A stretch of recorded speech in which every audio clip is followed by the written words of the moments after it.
All right, welcome back to Founders Korner. Today I have an amazing guest. His name is Bryce. He works with a company called Highbar, and he is the CMO, I would say, right? You're chief marketing of everything. Wow, so. that's a great term. I call myself growth and marketing director or something. That's fair. As soon as you put a C in front of it, I have to, I can't wear short shorts into the office. And it's hard to put CMO considering there are no other officers. There's only a select few, right? Yeah. Okay. We're a lean team. Fair enough. Yeah. So today we're going to be talking about how startups can take advantage with the marketing tools that are out there.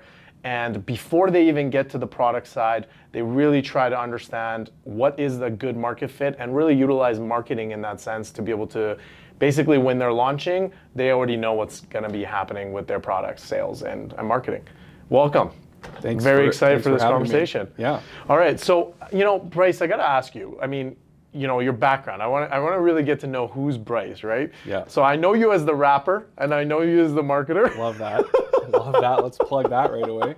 So Bryce does a lot of rapping, and you were at one of the events that one of our guys was at, Milan. Yep. And he said you were amazing.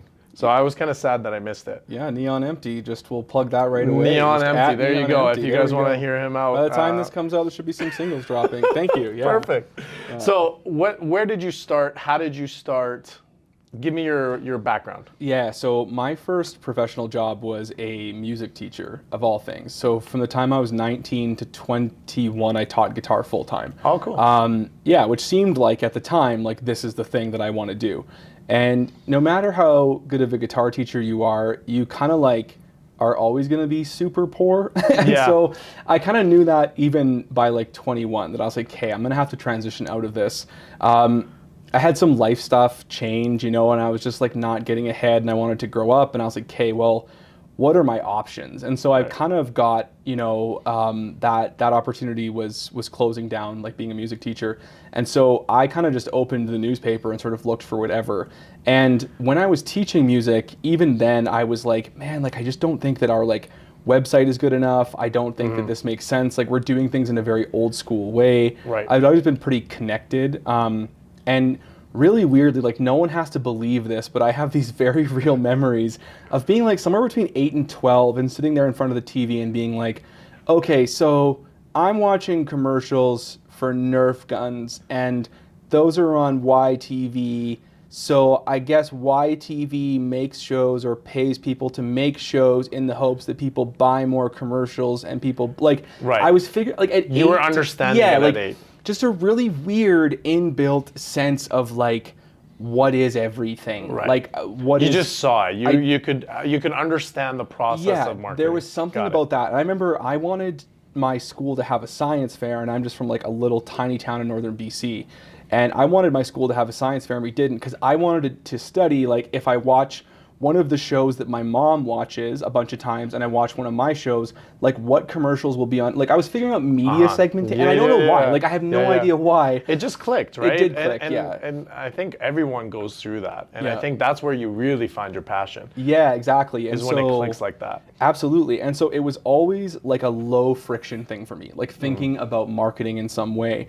I then went, I saw this job in the paper, and it was for a digital marketing sales position at the local paper. And essentially I got that job by annoying them because I was so desperate that I was give me this job. Persistency is key. And when they interviewed me, I think one of their questions was do you have a Facebook account? They were so old school that me, just by virtue of being young and showing up wearing a tie and following up, they were give this kid a shot. And that industry right now is suffering. Yeah, and this was 13 years ago when they thought that digital ads were going to save them. So that's funny you say that, because I had worked with a company called OpenBox in Calgary, and they were looking at Calgary Herald.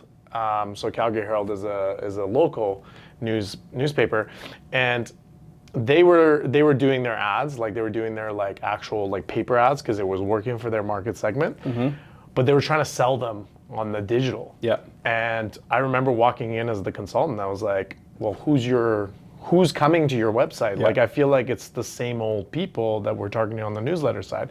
They couldn't answer me. Yeah. They're just not as up to date. It's a tough thing, and maybe this won't apply to someone like a team as sophisticated as the Herald, but in the group that I was working in, I immediately, and I didn't have the word product at this time, but I immediately knew that something was wrong because I could run the math of our site traffic. I could see what we were charging, and I could see like this is diminishing returns, and that's just something that's always been really common for me, and why moving into more like product development and product marketing and like the whole life cycle, I think has been so easy for me. Is I never take anything at just like face value. It's like, okay, well, if I'm going to sell something or market, I have to believe it, and I'm going to like dissect it to get to the bottom of it. So that, I love that you said that, because that's the number one reason I actually wanted to have this podcast with you, is because you and I are very different to like what standard marketing is, I'm going to call it. And I think the difference is like you and I, when we look at marketing dollars, we have to justify it. Yeah. We have to say, if I'm spending $10 here, is it better for me to spend it here or here, right? And I think what happens with a lot of startups is they throw so much money at ads in hopes, and like literally like their fingers are crossed. Like, I'm gonna go viral, I hope to God. You know what I mean? It's crazy the number of times I've been in meetings where part of a strategic plan, and so I came up through that. I leveraged that into more sales and marketing, and then marketing. I dropped out of school. I'm not a school person. I dropped out. Like it was, and then I just proved it over and over again. But so all throughout that time, the number of times I've had somebody pitch, why don't we just do something that goes viral, is like absurd. And it sounds... I love when people say that. I love it. And it sounds so logical because it looks much like everything that you and I both do in our different worlds of, being a founder, doing software, MVP stuff, marketing, product. Like everything at the end looks like it was really easy and obviously just like, oh, duh, of course that worked. That's right. But this is, what we're talking about, right? Is like the amount that is behind a thing just working. And then luck. Like there's this quote that Bo Burnham has. He's on like a late night talk show, the comedian, and someone's asking about being famous, and he's like, I'm privileged and I got lucky and I'm unhappy. And I think people forget the unhappy part is just funny, but the luck aspect. 100%. I agree with timing. Like you cannot, like we need to research this, we need to validate that. Like I'm the guy in every room being like, is that an assumption or have we proven that? Is that an assumption or have we proven that? So I never want to take anything away from entrepreneurs, because to be honest with you, it's a lot of hard work. It's crazy. It's insane amount of hours. You're putting in a lot, but a lot of people that fail, you can look at them and say, that guy is smarter or just as smart as the guy that succeeded. Yeah. I would say, and again, I read this in a book, Psychology of Money. And he says it very nicely, but I'll butcher it. But if you're interested, look into that book. But in there, he specifically says, a lot of entrepreneurs, they don't like to say it, they don't like to hear it, but they got lucky. Yeah. We all have to experience some sort of luck in order to achieve that next level. Yeah. And a lot of people don't realize that. When they fail, they really truly beat themselves on it, where it's like, look, don't compare yourself at the billion-dollar business. Like Mark Zuckerberg, for example, he got lucky. He got lucky because he got presented an idea. Let's not get into who stole whose idea. Yeah. But he got presented an idea. He converted that idea. If he never went to Harvard, he would have never had that idea. Yeah, for sure. And I think that great product, great research, great strategy, great validation is all about increasing the odds that luck can take. Correct. You know what I mean? Like, it's a flow of life. Exactly. Yeah, it's just increasing, like, are you going to roll a 6-sided die or a 20-sided die? Yeah. You still got to throw the dice at some point, because I'll give you a hilarious example that I'm experiencing real life right now. And this is not even a plug, but this is exactly how life works. Yeah. So my new album is called Métis. Yeah. It's a play on Métis and Yeezus, the Kanye album. Right. When I started writing this album in March, Kanye hadn't gone anti-Semite. I've paid for lights. I've paid for videos. Songs are mastered. There is nothing I could have done to prevent Kanye from becoming an anti-Semite out And loud. now there's major hate on him. And now I've got to be like, well, we got to change that my now. luck factor. No, and I can't. It's too late. So it's Yeah, just yeah. I'm still going to sail that ship out into the water. But So I wonder if you're going to actually get some publicity through I it. might get some flack and some publicity, but that's just an example, right? Is marketers as well. A lot of my marketing friends, they call me, and I love knowing so many great marketers because they'll call me, even the smartest and best ones, and be like, "I'm not cut out for this. I'm going to quit." Yeah. And when you dig in, the problem is not that they're bad marketers; is that they're sitting on top of bad products or bad strategies. Correct. They don't have control over. Agreed. And a lot of people, I'm actually really close with my marketing professor. His name is Mark Boyven. He's actually the most real professor I ever experienced in university. And when I was in it, he was teaching marketing. I think it was 317, whatever. It's like the intro of marketing, and everyone's in it, right? And they teach you the 4 Ps, but for some reason, everyone forgets the other 3 Ps. And just so crazy. Right? Just it's like promotion. Yeah, it's promotion. So And for those who even don't know, the 4 Ps are product, price, place, and promotion. Yeah, So, and places like distribution, like how do you exactly. sell the product? Yeah. Product is product. Yeah. Price is how do you price it so that you reach that equilibrium. Yeah. And then promotion, everyone just focuses on this promotion. thing's about that. The best Yeah. part is they don't even focus on promotion. They don't focus on the messaging. They don't focus on they just go social media.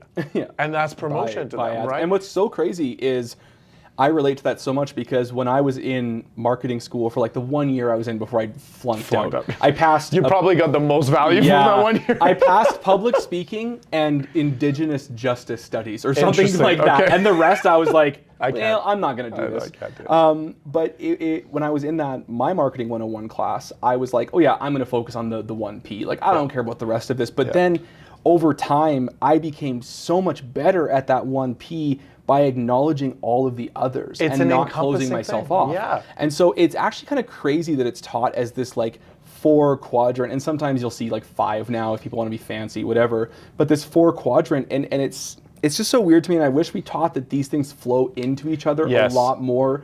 You can't just have them in isolation. Yeah, and the way they teach it is the problem too. Yeah. They teach it in isolation. Yeah.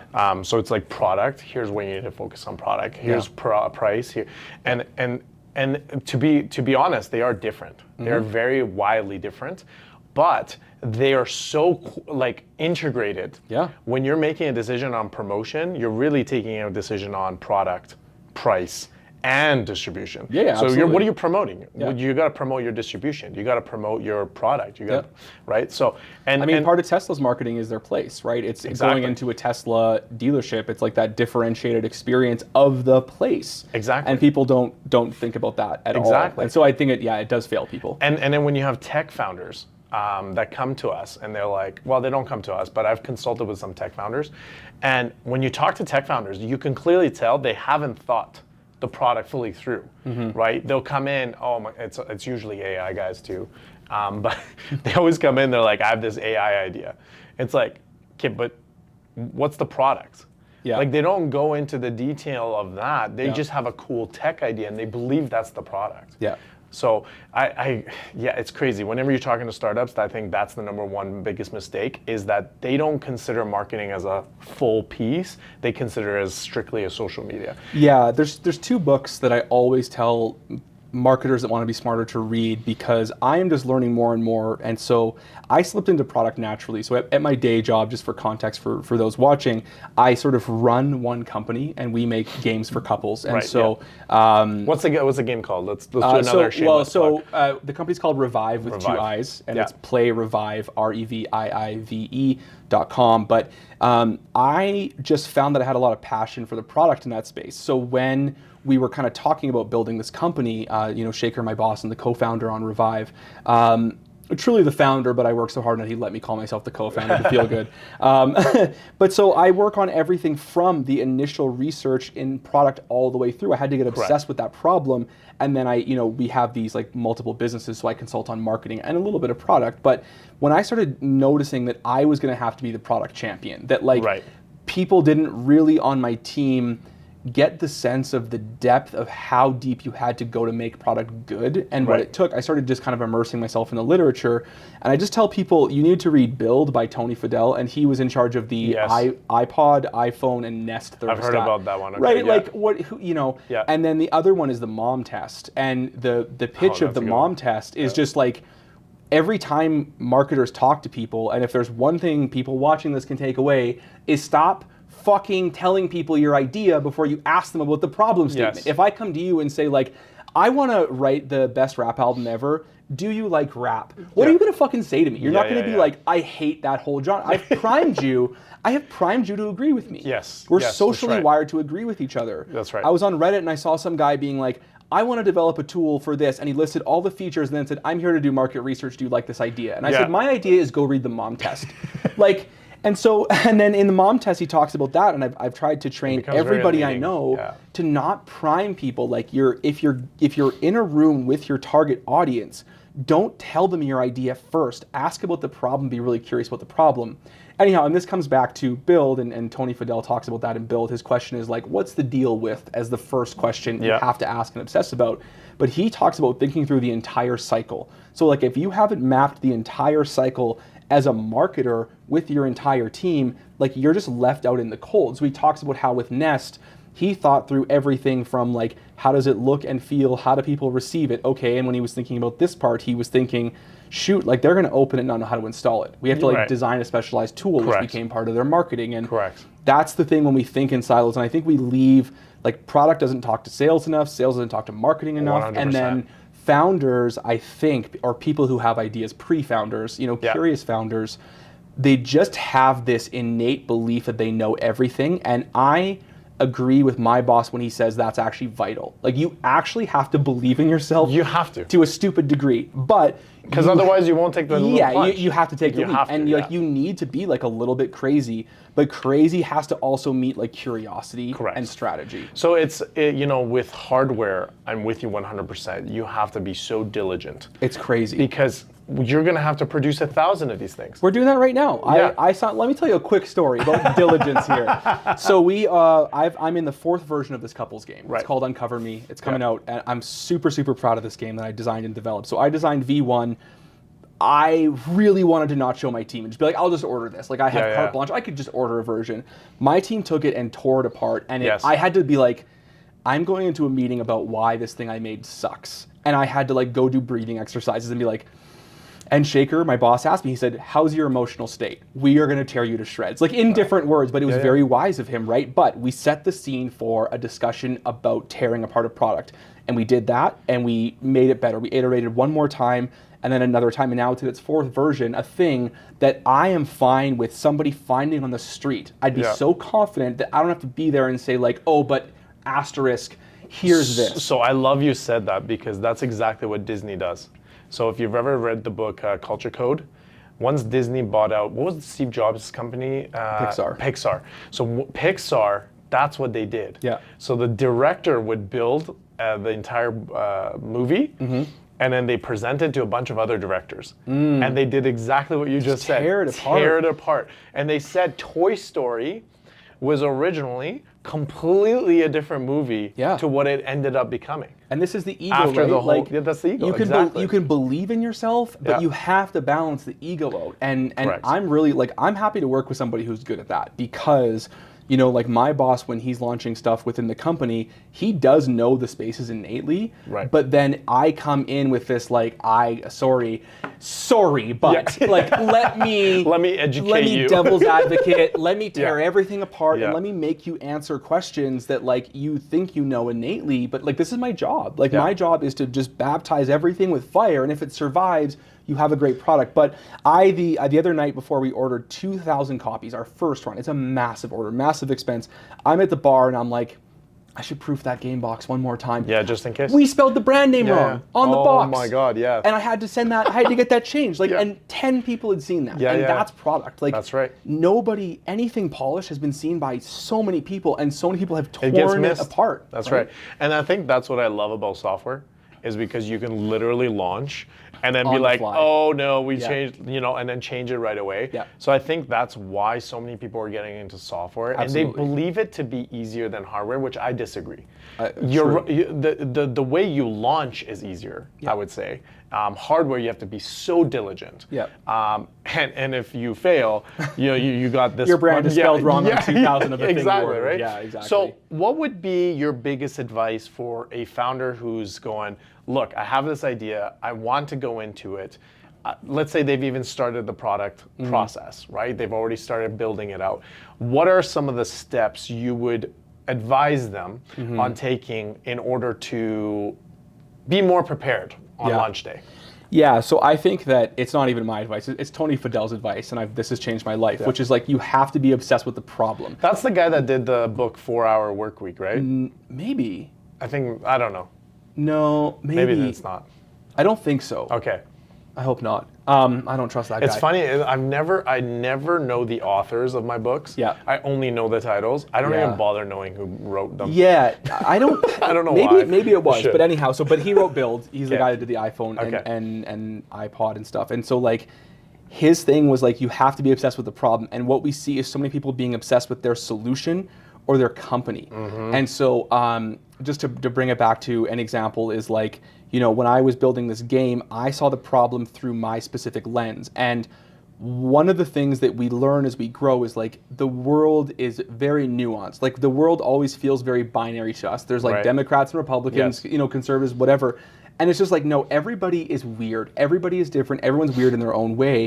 And I think myself being like a little bit on the spectrum, I like understand that I don't understand. And maybe that's my superpower. And I Right. always want to teach people you're different. Like your lived experience is so different than everybody. Your thumbs are a different size, like Right. everything. And Yeah, so yeah. we get really obsessed with our solution and we stop focusing on the problem. So we see the problem through our lens, which can be this tiny sliver of the problem.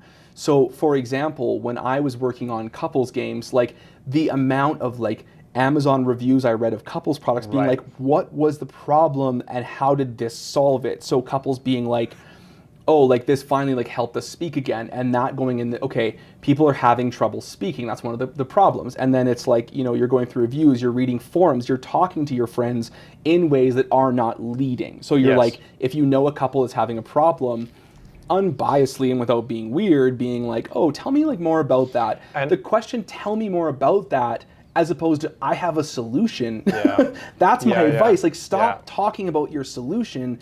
Get obsessed with the problem until you know everything. And then from there, I compounded that with like getting into the work of Emily Nagoski, right? Like I have Esther Perel books on my bed, like the amount of couples, like podcasts I've listened, like what is the science behind this now? Right. So now I understand how people are talking about the problem. So you indulge yourself in the problem rather than in the solution. You have to get obsessed with the problem, Right. right? Because then even there, now we've learned about like how do you tweak the product to the subsets of this demographic. You have to become an expert in the problem. Before you can actually have a solution. You're Yeah. right. And it's funny, a lot of times when founders come to me, for Corridor, we build products really quick, right? Yeah. So we make it look easy. And a lot of my friends will come up to me and be like, Sep, I got this great idea. Yeah. Spin it up in 3 weeks. Oh man, yeah. And it's like, here's the solution. And every single time that's happened, first of all, I don't even entertain people that I don't even like. I know you're just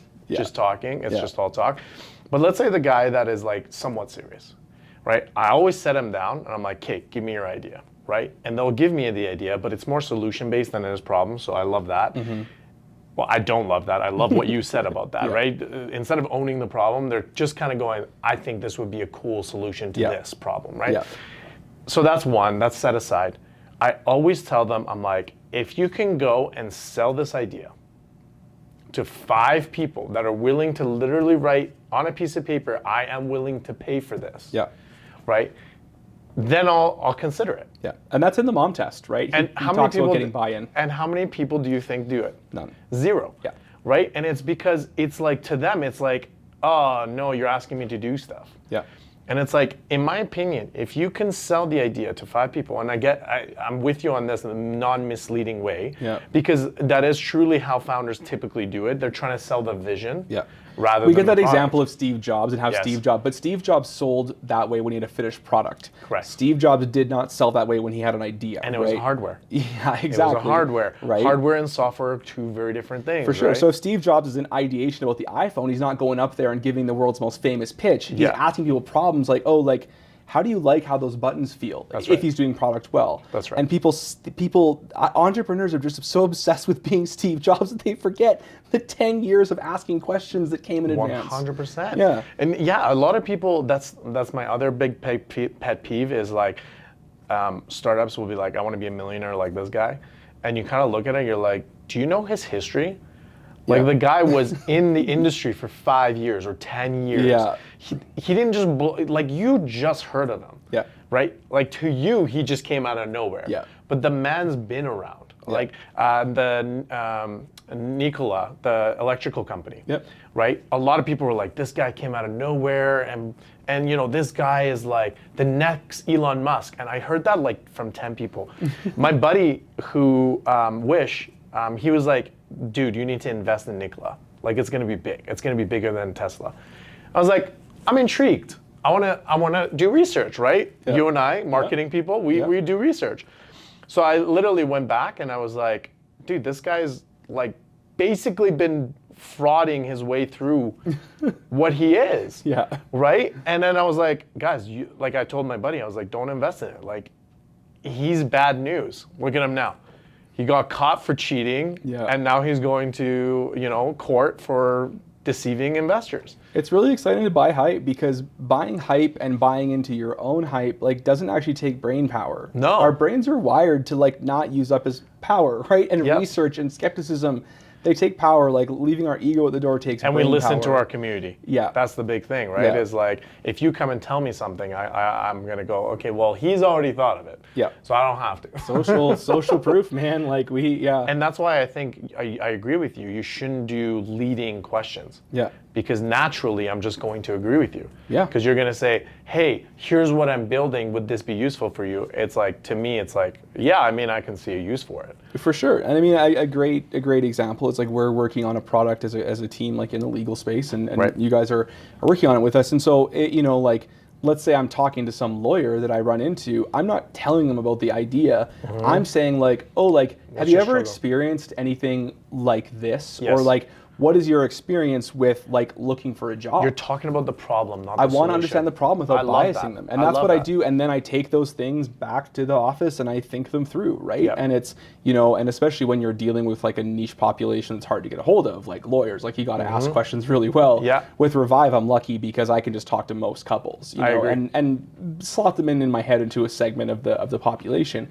But yeah, I mean, you have to learn to ask good questions. Yes. And get obsessed with the problem, and you're going to be so much better off. And it's going to slow you down. That's the thing that sucks because you aren't going to be able to do this big, sexy sprint. You're going to have to iterate and make a version and test the version and diagram it on paper. So it's not fun. In our course, the Founders Academy, that's our #1 job. Yeah. Like when I was building that entire course, it's all about how to keep you thinking about the product. Yeah. But not in terms of tech stack or how to develop it or what kind of code I need. Yeah. It's literally keep thinking about the problem. Keep thinking about the problem. Mm-hmm. Oh, you think you're done about thinking about the problem? No, keep thinking about the problem. Absolutely. Right? Here's the problem, here's the solution. Got it. Yeah, I got my thought again. So one of the things that we've learned at Highbar, which is our sort of like incubator venture capital, is that we've over the years, and not to a depth that it's super frustrating. It is frustrating if you're the one signing the checks, and I admittedly am not.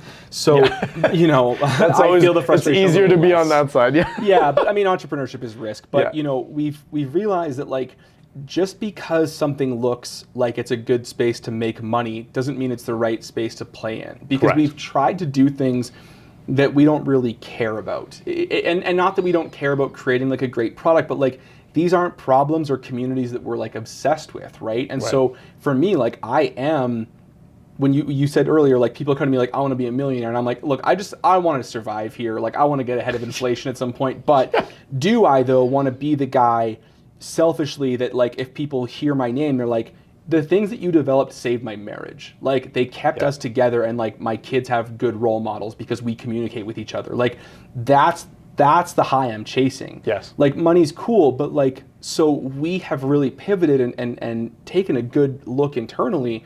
I'm really proud of this and said like, what is it we care about as individual members of the team that can sort of lead a product and help each other, but like organizationally, like what are the areas that we want to actually like affect change in the short and long term, like problems that need to be solved, because like the world doesn't need a slightly cheaper Viagra. No, correct. You're not making the world better, you're doing capitalism, and like cool, capitalism's great, like I'm fine with it, but we want to do stuff that actually matters and like makes people happier and healthier. Yeah. And I think that's another great thing to bring to people is, you know, like we were here and when we did that pitch night, and we had that car financing company come up, and I messaged the guy on LinkedIn apologizing after, but he pitched a better way to get cars approved. And my question was like, how are you making the world better? Yeah. And like, because I worked in that industry for a while, right? I worked for eBay, you know, in the Kijiji brand. Yeah. And it's just like, I left. I was being paid more than I've ever been paid, but I was like, if I succeed at my job, all I do is get another mom into a predatory loan faster. And Simon Sinek says this in his why too. Of course. Your why should never be money. No. Your why needs to be why you exist. Why? For sure. Why you wake up every single morning. Who are you trying to help? You know, Exactly. and I think money will follow. I would hope does. so, right? It I always would hope does. if you're changing problems, and this is the other thing I always say to people is like, You need grit. Yes. You need to stick with it. Yeah. But I think, in my opinion, money always follows. For sure. And if I could add one thing to my first piece of advice of like obsess about the problem, get curious, it's like add value. Yes. I see so many people that they're not adding value. Like they're not adding value to the supply chain. They're replicating. They're not doing anything. They're just trying to do something 1% better than someone else is doing it to carve out a 5% market share. Yeah. And that's a short play. Correct. If you're not adding value to the world, like I see people go like, oh, I'm going to become a blog writer who creates AI blogs. Cool. That's going to be like really good for a couple days. Yeah. But like eventually Well, look how everybody many there will do are that. now. Exactly. Yeah. Everybody's going to do that. And because you have no why, you have no reason for doing it, you're not adding value. If you're not adding value, a robot can replace you so fast. Another competitor can replace you so fast, right? It's actually funny because we were doing a photo shoot yesterday, and Shaker mentioned that, right? He was like, oh, Sep, did you hear about this AI that creates web apps? I'm like, I'm with you. I think there will be tons of those, but it's like AI blogs. They're mediocre at best. It's right? true. I have not yet. Like I do feel like I know when I'm reading something Jarvis wrote. Yes. That somebody did not take the skeleton of and put a lot of love into. Yes, right? exactly. And even though like AI, like Jasper, like you said, is actually a really good tool, but you actually have to put a lot of effort into it. Yeah, of course. Like it's not like and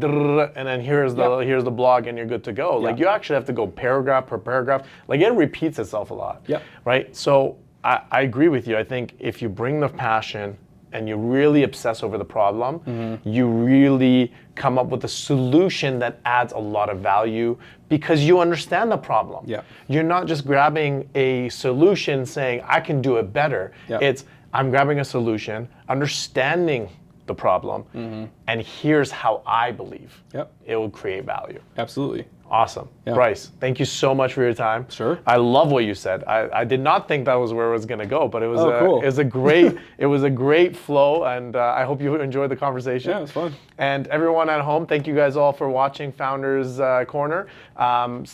Stay tuned. We're going to have a couple of more great episodes coming up with some great talents such as Bryce. And if you have any questions, comments, please let us know. We'd love to hear from you. Until next time, Korner out.